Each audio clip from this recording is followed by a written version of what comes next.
Good day mga ka-backyard and welcome po muli sa ating YouTube channel, My Backyard TV.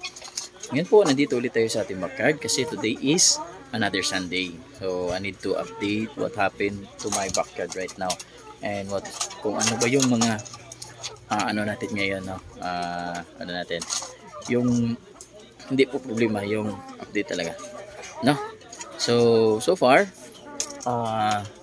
ang silky natin ay nagkakaroon na po ng magandang kondisyon sa kanilang katawan. So hinantay na lang natin na maganda yung pangingitlog nila, no? At meron ditong nangitlog na manok, ay hindi ko alam kung kaninong manok to. At same time nag-incubate po ako ng aking turkey egg. So ipapakita natin yan, no? So mga mga backyard and backyard. So dito nga pala, intro muna tayo. Ito yung mga gamit na nahulog dito, no?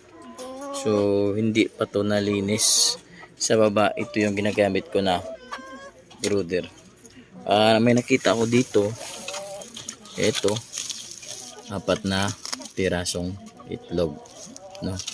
Akala ko to itlog ng sawa. So ayan, so ganito yung mga itlog. So ibig sabihin may nakapasok dito na manok at dito ng itlog, no? So hindi akin yan, hayaan ko lang dyan. Titingnan ko kung anong itsura ng manok na yung itlog dyan, no? Okay. At so far yung ating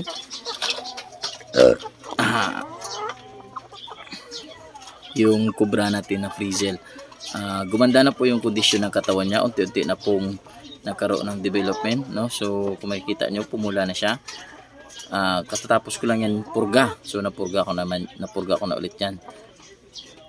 Siguro mga 1 month pa at lalabas na yung kanyang laki ng katawan niya, no? So ayan. Same time yung ating silky dyan at eto. So unti-unti nang lumalabas yung size ng katawan nila. At eto, tinanggal ko na. Dito ko nilagay yung bulag pala to mga ka-backyard, bulag. Kasama yung dalawa nito, no? Yan, umukay na po yung kondisyon at laki ng katawan nila. Yan, lalo na ito guys, so maganda siya. Kuha nyo talaga yung mukha ng ating silky chicken, no? At yan, pati yung kanyang paa, kuha din yung pagkabalahibo. Pinagkamalan nga yung Brahma. Sabi ko hindi Brahma yan, silky yan. Okay, so back tayo dito sa ating silky. Yan. So mga ka-backyard, kung makikita mo nyo, merong abo dyan. So nilagay ko yung abo dyan para mag-ano sila dyan, no? Yung parang mag lublob sila. Kasi yan yung abo, yan yung pangtanggal ng mga kuto nila. At so far, wala pa ring itlog dyan na nangyayari sa ating silky. Pero yung kagandahan dito, maganda na yung kondisyon nila. Yung mga 1 to 2 weeks pa, may itlog na to. Yung ating mga white silky.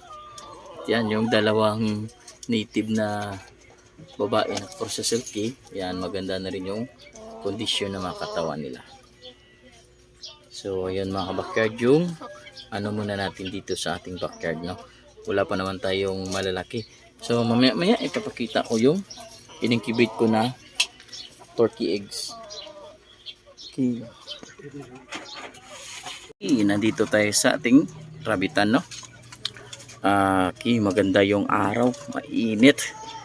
At magpapakain muna ako sa aking mga rabbit. So yung gamit ko na rabbit ay yung Pilmico na rabbit feeds. Yan. Breeder size po yung Pilmico na binili natin. Ito yung papakain natin sa mga rabbit natin, no? Dito sa amin yung per kilo nito nasa 43 per kilo. Ayan, kasi gutom na yung rabbit ko. Kaya need na to papakainin, no? Ayan na, nagwawala na. Oh, ayan. So papakainin ko muna yung aking mga rabbit, mga ka-backyard, no? Ayan. So ayun mga ka-backyard, akala ko kanina na i-video ko yung pagpakain ko sa aking mga rabbit, hindi pala, na. So ayan na, kumakain na sila. Pasensya na kung hindi ko na video. Empty na pala dito yung isa, namatay pala dito yung isa kasi kinagat ng daga yung paa. Iwan ko baka nagkarabis yun.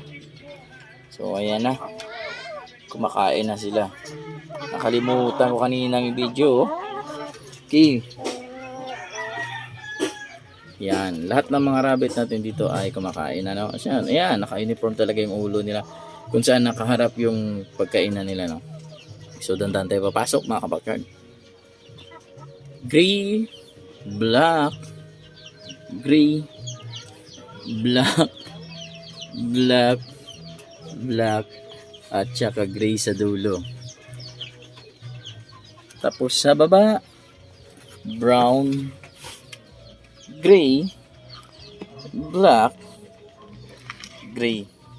So ayan, yan na ngayon yung ating mga rabbit dito sa ating backyard na. So kaunti na lang mga kabakyard yung ating mga alaga.